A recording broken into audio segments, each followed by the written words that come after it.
everything you need to know about the NFL schedule release in just a short few minutes. I don't know how long. You read the title. You know how long. Let's get it. So, there's a bunch you could go over in the NFL schedule, but we're not going to go through every of the 32 NFL team schedules, the wins, the losses, whatever. We're not doing that today. We're just covering what you need to know as a general base NFL fan. If you want to go into a deeper schedule dive, let me know. Drop it in the comments. If you want to know how the NFL makes their schedules and you want to see a video from me on that, drop a comment. But for right now, let's get into it. The 2024 NFL season is going to be so fun, so exciting. Of course, the biggest storyline is, can the Kansas City Chiefs three-peat, become one of the first NFL teams to ever three-peat and the first one to do it in the Super Bowl era. They start that Super Bowl quest against the Baltimore Ravens on opening night, on a Thursday night, and to start the NFL season. They got the Lamar Jackson, they got Patrick Mahomes scheduled for day one. A rematch of the AFC Championship is going to be a lot of fun. Next, on the very next day, I believe, they got the Eagles and Packers going down to Sao Paulo, Brazil, man. The first time the NFL has ever been down to Brazil. They're going to play some American football down there. We got some of the youngest teams, or one of the youngest teams that looks really, really good. The Green Bay Packers. Jordan Love just had a good rookie season. Now going up against an MVP caliber quarterback. Hasn't ever won an MVP, of course, but Jalen Hurts is that guy. He had a little bit of a down year last year compared to the year before. Can he bounce back? We'll find out. Saquon Barkley and Green for the Eagles. A lot of green going to be down there in Brazil, let me tell you. Then we got a lot of other games that are going to be highlighted throughout the year that I want to talk about. Of course, Thanksgiving is always a big day for the NFL. Thanksgiving is a football holiday. We got the Lions playing. They're going to be playing 6 primetime games, Thanksgiving being one of them. And of course, we got family is a huge part of Thanksgiving, right? Friends, family, food, and football. That's what you need on Thanksgiving. And family is what's going to be on the table in this football game where the Harbaughs go against each other. John and Jim, the Ravens versus the Chargers. Should be a fun one. I'm excited to see who pulls this one out. They had their first ever matchup in the NFL on Thanksgiving Day in 2011 when the Niners played the Ravens. The Ravens winning that game. Let's see what happens this time as the Ravens probably beat the Chargers, but you never know. You never know. Should be a lot of fun. Christmas Day, there's going to be a lot of games as well. The NFL's fighting the NBA. They don't want to give the NBA that holiday. All right, we want to make Christmas a football holiday. The NBA has a lot of great games slated as well every year. But this time around, we're going to try it. But the twist is for the NFL, one of those Christmas Day games is going to be on Netflix. That being one of the biggest announcements here recently. Netflix is going to be hosting live NFL football games, which is crazy to me. Honestly, we'll talk about the business side of things in just a little bit, but we're trying to go quick through this.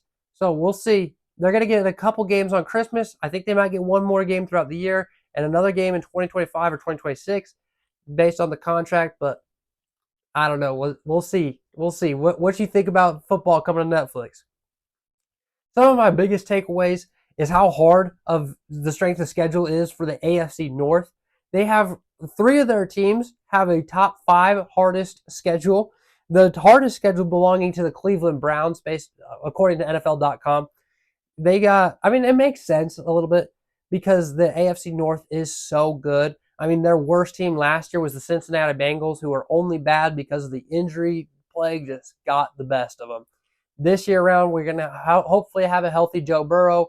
We're going to have a better offensive line. We should see T. Higgins and Jamar Chase going crazy again. We'll see what happens. But the Browns hold the hardest schedule. The Ravens have the second one, starting with that Kansas City game. And then the Steelers have the third hardest. Which, it makes sense that the Ravens, they went to the AFC Championship game. But the Chiefs only have like the 16th hardest. And they won the Super Bowl. So, take it as you will. The Browns, they're going to have to bounce back. They're going to have to find a lot of tough wins. The 4th and 5th hardest schedule is outside of that division. That goes to the Green Bay Packers at 5 and the Houston Texans at 4. 2 young teams, 2, again, rookie quarterbacks last year. You have it in their sophomore year.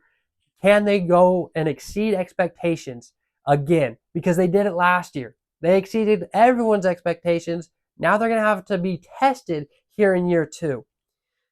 Caleb Williams is going to get to face a lot of young quarterbacks to try and prove himself as worthy of the number 1 pick this year. He's going to play Bryce Young. He's going to play Anthony Richardson. But he's also got C.J. Stroud, the reigning offensive rookie of the year, in week 2. He's also going to play his classmates, the draft classmates, and Jaden Daniels in week 8 and Drake May week 10. They also have Marvin Harrison in between there. Marvin Harrison Jr. for the Arizona Cardinals in week 9. But Caleb Williams and the Chicago Bears going up against the Texans and C.J. Stroud in week 2. Jaden Daniels and the Commanders in week 8. And the New England Patriots and Drake May in week 10. Should be a lot of fun. A lot of offensive explosion. Caleb and Jaden both have easier games to start this season. So we'll see how they can flow into their rookie year. The Detroit Lions is another team I want to hit on real quick because they have a week 5 bye, which is just brutal for a team that just went to the conference championship. They had a long season. They're going to have an early bye, and then they're going to have 13 in a row games with no breaks. Hopefully they're going to they're going to desperately need that number 1 seed so they get a break in the playoffs. But that's a lot of games in a row. That's a lot of Sundays. No breaks, all gas for the Detroit Lions. But to award them or compensate them a little bit, the NFL gave them 6 primetime games, including the Thanksgiving game that they always get, 5 normal games, a couple of them on Thursday night, Monday night, Sunday night. You get the drill. Another team that got blessed with a lot of primetime games is the New York Jets. The schedule guy kind of came out and said, hey, the Jets owe us one after us giving them so many primetime games again. But the TV deals, the TV broadcasts, they wanted this storyline. They want to follow the New York Jets and Aaron Rodgers' time as a Jet. After that was the plan last year, but 4 plays in, it was wraps. So now it's a little bit tougher for the New York Jets, to get that prime time since it failed last year. But Aaron Rodgers pleaded for it. They gave him the benefit of the doubt. We want to follow that Aaron Rodgers comeback and his time as a Jet. Can the Jets be one of the top contenders in the AFC? Leave a comment. The Falcons and the Saints are blessed in the NFC South with some of the tied for the weakest schedules. Of course, a lot of that is because, again, they have to play each other in the NFC South. That NFC South division was horrible last year. And the Falcons did get a lot better with adding Kirk Cousins. They've got the controversy they had in the draft. A little bit more on that in tomorrow's video, so stay tuned. Subscribe. Watch that video tomorrow. But the Falcons should be coming out of the playoffs or coming into the playoffs because of this easy schedule, the improvement at quarterback, the great offensive play caller, improved offensive play calling.